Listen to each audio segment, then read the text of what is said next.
Yes, the cage is back. It feels so good. Cut the music. Wrestling fans everywhere, welcome back. Welcome back. The Cage Podcast Review Show is back, and we took a little hiatus, but we are back now to take over the wrestling podcast industry in 2016 is going to be our year. It's going to be the WWE Universe's year. And with that being said, I want to wish our fans, our followers, our supporters a merry belated Christmas and a happy New Year. And we're going to get right into this show. I am Marvelous Merv, your podcast host and your only panel member for this show tonight. And we're going to jump right into it. We have Monday Night Raw, December 28th, live from the Barclays Center in Brooklyn. And before we get into this show, I want to speak for myself and on behalf of my panel members when I say, hell of a job by WWE's staff, the creative writing, the wrestlers in NXT, the athletes, Triple H. Shout out to Brooklyn and the Barclays Center. We had the chance to go to NXT TakeOver at the Barclays Center, and it was one hell of a show, the best event I've been to in my life. And it's put pretty much any pay-per-view to shame thus far. So big shout out to you guys and a quick golf clap. Good job. So with that being said, we're getting right into Monday Night Raw. We open up the show with the chairman, Vincent Kennedy McMahon, coming out. This guy's 70-something years old, built like a brick shithouse, and still walks around with a billionaire strut. He made his way to the ring, and immediately he called out Roman Reigns. And like the fighting champion Roman Reigns is, I have to give him that credit. He did come out within seconds. We had a little face-to-face confrontation, a little back and forth jabbering. Vince McMahon told Roman he owns him, he owns the belt, he owns the universe. Started, poking Roman Reigns' chest, poking his belt. Roman Reigns finally had enough. He shoved McMahon. McMahon fell to the ground and pulled one of the most hilarious injury attempt acts I've ever seen in my life, probably since my auntie slipped and fell in the mall and tried to blame a crack in the tile. It was hysterical. Stephanie comes out. Vince is rolling on the ground. New York Police Department comes out. They try to get Roman Reigns arrested, but the New York Police Department says no and tells Stephanie that she and Vince will be arrested if they keep up their nonsense. Finally, Vince snaps, grabs the detective by his shirt collar. Vince gets arrested, and Stephanie starts her overdramatic, terrible acting per usual. So we see Vince get carried out, and we get these little cheesy, corny segments from the police department outside from Renee Young. Let me tell you something. I don't mind looking at Renee Young at all, but those little corny segments, they kind of don't do it for me. But we'll get back into the Vince McMahon, Roman Reigns feud later on in the show, because with McMahon, there always is a surprise. So we open up with the first match. We have Kevin Owens versus Neville. And this match didn't do it for me. I don't know what they're doing with Owens, but this just seems a pathetic attempt at a storyline over a Slammy Award for Breakout Superstar of the Year. Kevin Owens should be manhandling Neville. Instead, they have him lose to a roll-up pin, just like he did at TLC to Ambrose, which I still don't understand because I was there. After the match, Owens brutally beats the shit out of Neville. Ambrose comes out and makes the save. And again, we'll save a little bit of this for later because these two gentlemen will meet later on again in the night. The next match we had, usually we call the Divas matches our bathroom break, okay?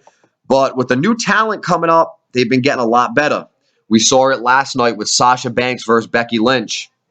Now, first, shout out to Sasha Banks. Not only are you beautiful, but you're the real MVP, putting on a Patriots snapback in New York, home of the Giants and the Jets. Even Tamina Snuka putting on the Patriots beanies. You guys are the real MVP. Shout out Patriots Nation. Getting into the match. This was a physical match. It lasted for a while. Team Bad tried to get involved, and Becky Lynch capitalized and took control. Ultimately, the better fighter won in Sasha Banks, but expect to see a great rivalry between these two divas, especially for the title in the future. So Sasha Banks wins via kind of a dirty pin where she pulls the shorts, but ultimately she gets the victory. Next match, we have Kofi Kingston from New Day versus Kalisto, a.k.a. Young Rey Mysterio from Lucha, the Lucha Dragons. This is a hell of a match anytime these two get in the ring because of the athleticism, they're high flyers. Ultimately, Kalisto, one of my new favorites, wins this match, which is with his finisher, which after the match leads to Xavier Woods getting in the ring and calling out Sin Cara. And at the end of his rant, he tells Sin Cara they'll be fighting, but he'll be fighting Big E. And Big E wins this match, but the news of the match is Sin Cara gets hurt and hurts his shoulder. We're awaiting more news on the severity of the injury and a timetable of return. This takes us into the worst segment of the night, Miz TV, discussing the Royal Rumble and basically how any shitbum in the back room can win. Cue the shitbum music. We had Ryback come out. Stupid! Followed by Goldust. And then Mr. Woo Woo Woo, Zack Ryder, followed by R-Truth, Heath Slater, who I didn't even know was still on the roster. Just kidding, I knew he was there, but that's how irrelevant he is. And the Big Slow, a.k.a. the Big Show. Big Show destroys everyone.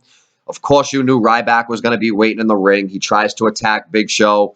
Ryback gets tossed from the ring, leading to a match between him and Big Show. Yet another snooze fest. Big Show leaves the ring and gets disqualified. Don't really care. Leading us to the next match of the night, which is Dean Ambrose and the Usos versus the League of Nations minus Del Rio. Another snooze fest match. I'm tired of seeing these pairings, but the League of Nations wins via a brogue kick from Sheamus. After the match was the oh my god moment. Kevin Owens attacks Ambrose and delivers one of the most vicious power bombs I've ever seen, standing off the steel steps and power bombing him through the announce table. The crowd went crazy, rightfully so. Best part of the night. Leading us to the main event, we had the return of John Cena versus the U.S. champion Alberto Del Rio. This match was going to be a non-title match with League of Nations at the ring, but John Cena pretty much told Del Rio he was a bitch and that they're in Brooklyn and they should fight. He sends the League of Nations to the back room, puts up the title, and a match is underway. Very physical match, always entertaining with these two guys. Cena can get boring, but it was good to see him back. Couple of finishes hit where both men kicked out. Ultimately, League of Nations comes out, tries to distract, but John Cena delivers a huge AA. And just when you think he's going to win the title back, the League of Nations interferes and gets Del Rio disqualified, meaning he's still the U.S. champion. No Zeb Coulter, by the way. I think his wheelchair batteries died out, so he couldn't make it down the ramp.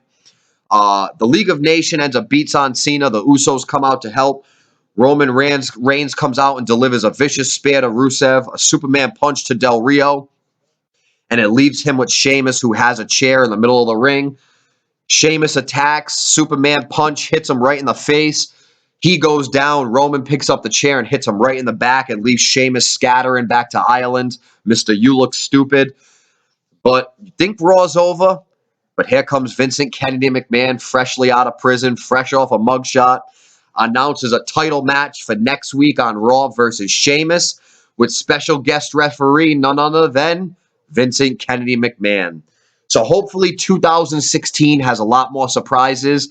It almost seems like they're trying to bring a little attitude era back with McMahon getting involved, him getting punched, the cops coming out. It almost feels like there is a little bit of an attitude era coming back. One can only hope. But stay tuned. The Cage is back. We will be bringing you a show immediately after Raw, after SmackDown, after NXT, and after every pay-per-view event. We are back, and we are here to take over and dominate the wrestling podcast industry.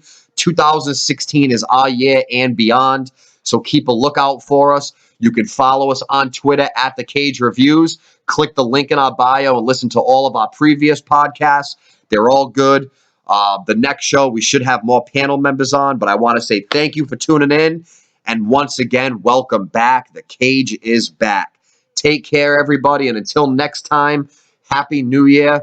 And be sure to tune in to a very special edition of our podcast tonight following WWE Live SmackDown in our hometown, Providence, Rhode Island, from the Dunkin' Donuts Center. It's going to be a good one. We will bring you a show directly after, so stay tuned, and thank you very much for listening. Take care.